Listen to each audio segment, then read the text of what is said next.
basically stood down. Now they let the crisis get bad enough. Obama is marching in with these thousands of U.S. troops in AFRICOM to save the continent, which we knew was always part of why he was elected, so the globalist could use his face as the face of occupying Africa.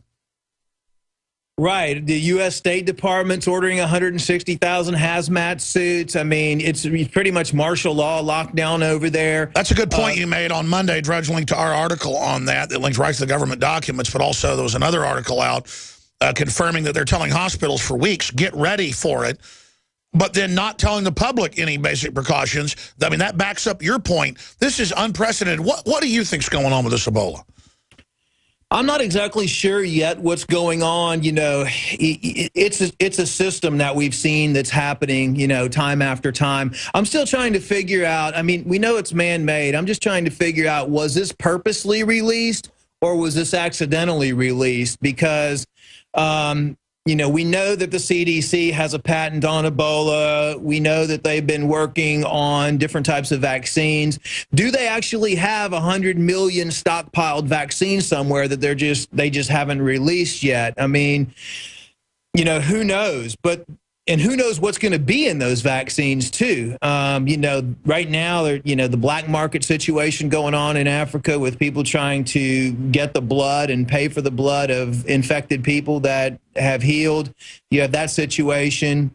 But what nobody's talking about is what you can do naturally to boost your own immune system and to protect yourself. You know, that's not what they want, and you know, obviously we'll find out what's coming in the future. You know, you got Cuba involved now too, that's bringing people in and out. It's just the whole thing is very, you know, shady when you look at who's involved, what's going on.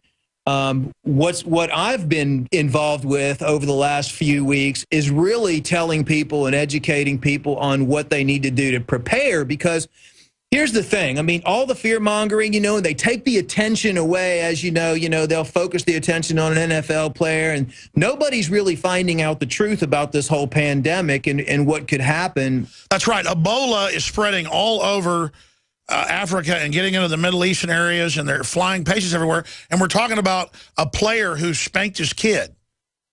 Yeah, and then all of a sudden, let's say, you know, let's hope this doesn't happen, but what if all of a sudden it comes to the United States? What happens if it's already in the United States? I mean, I know people are coming down with respiratory tract infections all over the place. Now, what if that's being suppressed, and then all of a sudden they say, oh, the pandemic is here and it's spreading rapidly? What have you done, your listeners, what has everyone done really to prepare themselves in case a pandemic, you know, happens? I mean, do you have a bug out plan? Do you have a place to go that you can get out of a densely populated area? I mean, that's the first thing that you need to look at and the first thing that you need to do.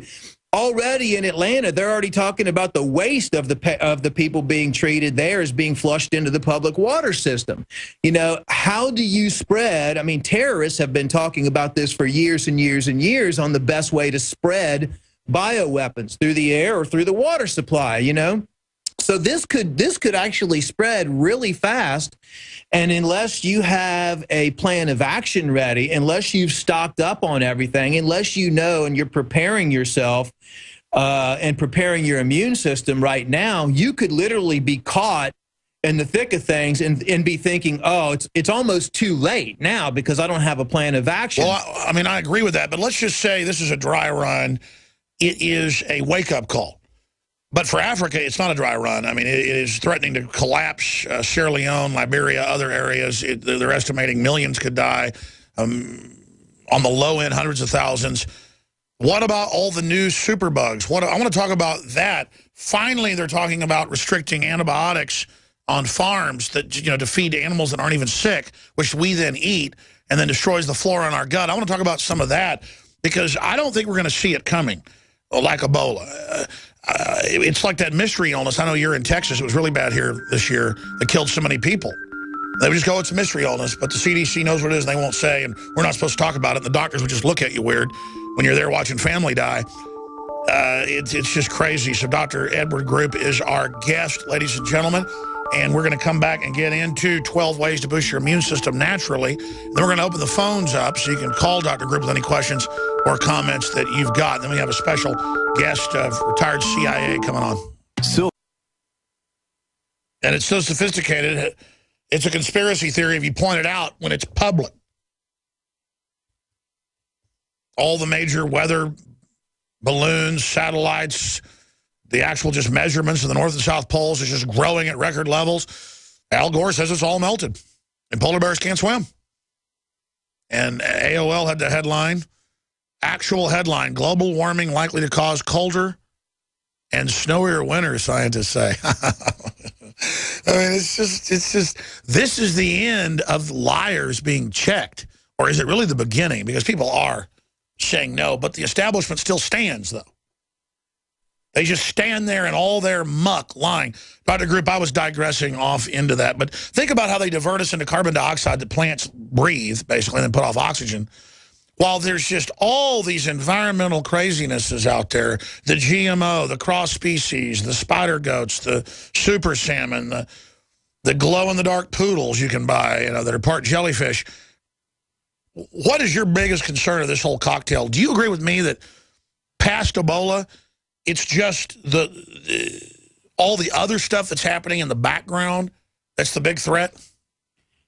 I totally agree. It's a combination of everything. It really boils down to how healthy and how mentally strong you are as a person, because when you combine, the damage that affects not only your mental capacity, your physical capacity, your spiritual capacity, there's so much technology out there, or really what I should say is so many different methods that they're using, from the fluoride in the water, the GMOs. I mean, the list goes on, that really you just have to educate yourself and know what to avoid and what to look for, and use natural replacements and keep your body clean on a regular basis, because, all that is really designed to keep you sick, keep you non-aggressive, keep you, not feeling good about yourself, and keep you in a constant state of fear,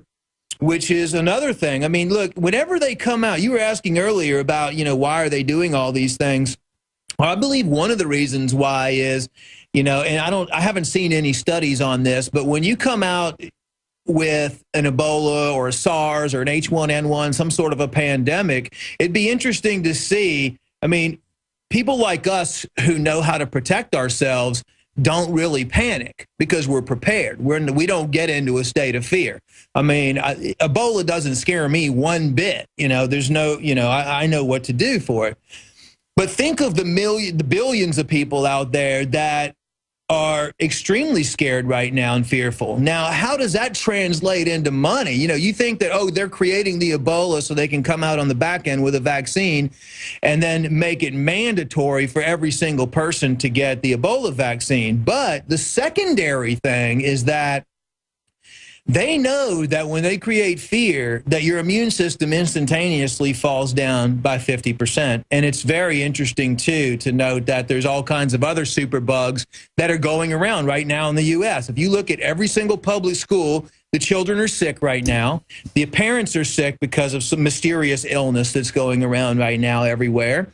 So when the immune system is down, when they create all this stuff and fear and keep the immune system down, you're more susceptible to catching any type of disease or breaking your own system down because you can't digest your foods. Your cortisol levels are high. I mean, we all know how how damaging stress is. I mean, stress is a killer in itself. You're right. And even the elites, Newt Gingrich is in the news today saying that there's a global meltdown happening and a crisis of confidence in the elites.